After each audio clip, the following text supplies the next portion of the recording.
High guys, welcome to my channel. So व्लॉगचा सुरुवातच मच्छीपासून होते. आज आई आणि भाऊबलीने आणली मच्छी, खूप साऱ्या होत्या.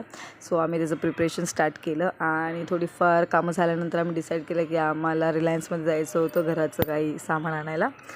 काही नाही, बरंचसं सामान आणायचं होतं मंथली. सो आम्ही निघालो आणि भाऊबली विचार करतात कुठून सुरुवात करू, आणि त्यांना माहिती नाही मी इथे कॅमेरा ठेवला. ते हसतायत मला की मी कशी व्लॉगिंग करते. सो एक एक गोष्टी घेतली आणि भाऊबलीचं नेहमी असतं जे चिठ्ठीत लिहिलेलं असतं तेच पहिले घ्यायचं, आणि मला अजिबात ते आवडत नाही. मला जे माहिती आहे मला घ्यायचं आहे मी तेच उचलते, आणि त्यांच्यामध्ये आमची भांडणं होतात. सो आम्ही थोडंफार इथे तिकडे फिरलो. भाऊबली एक सामान चिठ्ठी वाईज घेत होते आणि माझं पहिले लक्ष गेलं चॉकलेटकडे. आणि चॉकलेट बघितलं की मला कंट्रोल होत नाही, मी तिथेच खायला सुरुवात केलं आणि रॅपर हातात घेऊन फिरत होते.